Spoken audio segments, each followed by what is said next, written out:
Hai sobat semua, apa kabar? Baik kan? Semoga kalian semua sehat selalu, bahagia selalu dan banyak rezeki. Kali ini Mimin mau melanjutkan cerita dari novel Menantu yang Diremehkan.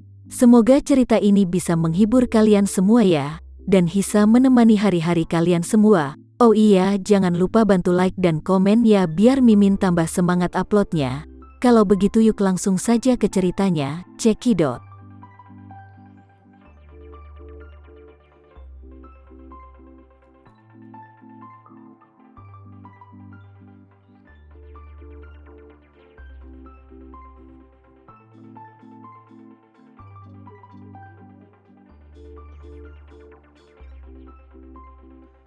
Nanako bertanya lagi, Tuan Tama, apa yang akan kamu lakukan? Tama lalu tersenyum berkata, aku ingin memberi mereka berdua sebuah hiburan dulu. Hiburan? Nanako bertanya dengan heran, Tama aku nggak mengerti, hiburan macam apa yang kamu maksud untuk mereka berdua? Tama Renza berkata sambil tersenyum, bukankah Roni Suteja dan ayahnya berpikir bahwa kemungkinan Linda Suteja untuk bertahan hidup sangat kecil? Dan juga, bukankah mereka berpikir bahwa Tuan Libertus pasti akan menjadi pasien Alzheimer? Jika mereka berhasil, aku akan mengumumkan dari Tokyo bahwa tidak ada hasil yang bisa ditemukan dalam pencarian. Bukankah ini membuat Roni Suteja dan ayahnya bisa menghela napas lega? Nanako mengangguk dan berkata, itu pasti. Ayah dan anak itu mungkin akan senang dan merayakannya dengan kembang api. Mereka akan merasa menang dalam masalah ini. Tama Renza tersenyum dan bertanya, lalu apa yang akan terjadi pada mereka jika mereka tahu bahwa kakek Libertus sebenarnya tidak sakit, tidak gila dan Linda tidak mati sama sekali? Ketika mereka sangat membanggakan akan hal itu, Nanako mengatupkan mulutnya dan tersenyum. Begitu hal bahagia dan sedih terjadi, mereka pasti akan roboh. Tama mengangguk, ya. Yang aku inginkan adalah membuat mereka bahagia dulu dan kemudian perlahan menjadi sedih nanti. Seperti yang dia katakan, dia mengeluarkan ponselnya dan menelepon Tuan Libertus. Saat telepon disambungkan, Tuan Libertus bertanya dengan gugup, Tuan, apakah Anda menemukan petunjuk tentang Linda? Tama berkata, Tuan Libertus, aku memanggilmu untuk mendiskusikan sesuatu denganmu. Kakek Libertus buru-buru berkata, Tuan, tolong beritahu aku, apa yang kamu ingin diskusikan? Tama bertanya kepadanya, apakah aman bagimu untuk berbicara sekarang? Aman. Tuan Libertus berkata dengan tergesa-gesa, aku di kamarku sendiri sekarang. Ini telah kedap suara dan sangat aman. Tama berkata dengan serius, oke. Apa yang akan aku katakan selanjutnya mungkin sedikit mengejutkan atau bahkan tidak dapat dipercaya bagimu, tetapi kamu tidak boleh meragukannya. Lakukan apa yang aku katakan, selama kamu melakukan apa yang kukatakan, tidak hanya kamu bisa bertahan, dan keluarga Sutejamu tidak akan pernah bisa menderita masalah di masa depan. Begitu dia mendengar ini, Libertus tua berkata dengan bersemangat, Tuan, berikan perintahmu. Aku akan sangat patuh. Tama berkata dengan ringan, aku ingin kamu mengeluarkan pil peremajaan yang aku berikan, ambillah pisau untuk mengikis sedikit demi sedikit. Kurang lebih 1/5 dosis, dan merendamnya dalam air untuk dikonsumsi. Tuan Libertus pun mendengar itu menjadi terkejut dan berseru, Tuan Tama, maaf jika aku lancang untuk bertanya, tapi, kenapa kamu menginginkan aku untuk minum pil peremajaan? Dan kenapa hanya 1/5? Niat khusus apa yang kamu miliki? Tama Renza lalu mendengus dan berkata, 1/5 dari pil peremajaan setidaknya dapat menjamin bahwa kamu tidak akan diserang oleh racun dalam 2 hari mendatang. Tuan Libertus bahkan lebih terkejut, Tuan, apa maksudmu? Mungkinkah akan ada seseorang yang mau meracuniku? Di rumahku, Tama berkata dengan terus terang, Tuan Libertus, aku harus mengatakan ini. Mulai sekarang, kamu harus selalu memperhatikan putra sulungmu, ayah Roni Suteja.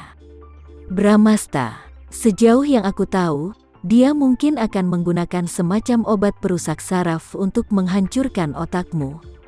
Jadi kamu harus mengikuti apa yang aku katakan. Mulai hari ini, kamu harus meminum 1/5 pil peremajaan, larutkan ke dalam air terlebih dahulu, dan setelah kamu bertemu dengannya, kamu harus makan apapun yang dia beri kepadamu. Apapun yang dia berikan kepadamu, kamu harus meminumnya, dan pada saat yang tepat, berpura-puralah tidak mengingat apapun dan tidak tahu tentang apapun. Berbicara tentang ini, Tama lalu berkata lagi, atau aku akan mengatakannya secara lebih langsung, kamu harus memainkan peran sebagai pasien demensia di depan ayah Roni. Kalau bisa, beraktinglah menjadi orang gila. Tuan Libertus tua mendengar itu menjadi sangat terkejut dan bergetar di hatinya. Kemudian dia berkata, apa? Ya Tuhan, apakah ini benar? Jadi, maksud Tuan, ayah Roni berharap aku sakit? Anakku sendiri, dia mengharapkan aku mati. Tama tidak bisa menyembunyikannya, dan berkata dengan serius, dari informasi yang aku terima sejauh ini, memang demikian masalahnya, jadi kamu harus hati-hati dengan obat apa yang mereka berikan. Saat ini di Jakarta, di kediaman keluarga Suteja. Ketika ayah Roni kembali, dia berpura-pura gugup mencari Tuan Libertus untuk bertanya, wajahnya penuh perhatian pada Linda Suteja. Benar-benar pandai berakting. Tuan Libertus tua memandang putra tertuanya, dengan bertanya-tanya jauh di dalam hatinya. Dia benar-benar tidak ingin percaya bahwa putra tertua yang dibesarkannya selama 50 tahun ingin membunuhnya.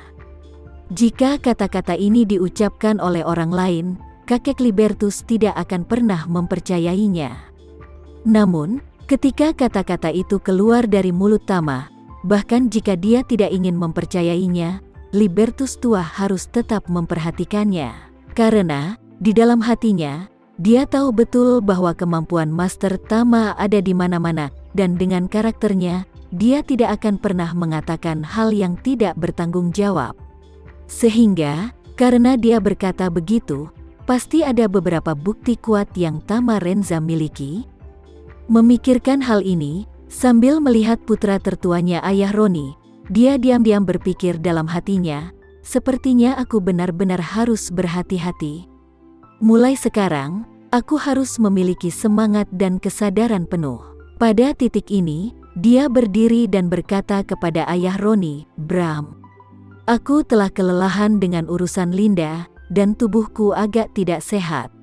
Sekarang setelah kamu kembali, kamu harus mau membantuku memimpin situasi perusahaan secara keseluruhan. Aku harus istirahat, tubuhku sudah tidak bisa menahannya lagi. Ayah Roni buru-buru berkata, Ayah, kalau begitu aku akan membantumu kembali ke kamarmu. Tuan Libertus melambaikan tangannya dan berkata, tidak, tolong hubungi Roni Suteja secepatnya dan tanyakan tentang kemajuan pencarian Linda di Jepang. Apakah dia menemukan berita tentang Linda? Jika kamu memiliki informasi terkini, beritahu aku tepat waktu. Setelah berbicara, lelaki tua itu memandang pengurus rumah tangga bernama Joko dan berkata, Joko, kamu bisa membantuku kembali ke kamar. Joko buru-buru mengangguk, melangkah maju dan berkata dengan hormat, Tuan, mari. Kakek Libertus berdiri, melihat ke arah Bramasta, dan menasihati, Bramasta anakku, saudaramu meninggalkan Linda dalam garis keturunannya setelah dia pergi. Tidak peduli apapun, kamu harus membiarkan dia kembali hidup-hidup, jika tidak aku akan mati dan aku tidak akan memiliki muka untuk melihat pasangan itu. Apakah kamu mengerti? Sedikit rasa malu melintas di mata ayah Roni, dan dia segera kembali ke alam sadar, dan berkata dengan serius, jangan khawatir, ayah, aku pasti akan berusaha sekuat tenaga. Tuan Libertus lalu mengangguk ringan, mendesah di dalam hatinya. Alasan mengapa dia mengatakan ini adalah untuk melihat apakah Bramasta anaknya melakukan hal ini, lalu apakah dia memiliki hati nurani yang terakhir. Jika dia masih memiliki sedikit hati nurani, dia harus membiarkan keponakannya kembali dan meninggalkan saudara laki-lakinya yang sudah meninggal sebagai ratu. Tetapi jika dia mengatakan ini, dia masih cuek, dan bahkan terus membunuhnya, maka baginya, anak ini memang harus diberi hukuman. Joko lalu membantu kakek tua Libertus yang kelelahan itu kembali ke kamarnya. Begitu dia memasuki pintu, Tuan Libertus tampak seperti telah berubah. Dia tajam dan waspada, dan tubuhnya tidak lagi lemah seperti sebelumnya. Dia berkata dengan dingin kepada Joko, "Joko, tutup pintunya, datanglah ke ruang kerja di ruang dalam, biarkan aku memberitahumu sesuatu." Kamar Tuan Libertus sebenarnya adalah kamar yang sangat besar. Ruang tamu, kamar tidur, ruang tamu dan ruang kerja semuanya ada di dalamnya, yang sangat privat. Terutama ruang kerja, yang terletak di tengah seluruh ruangan, dengan ruangan lain di semua sisi sebagai penyangga. Tidak ada jendela yang terbuka, dan percakapan sulit untuk didengarkan. Melihat Tuan Libertus tiba-tiba menjadi serius, tiba-tiba Joko memiliki perasaan akrab yang sudah lama hilang.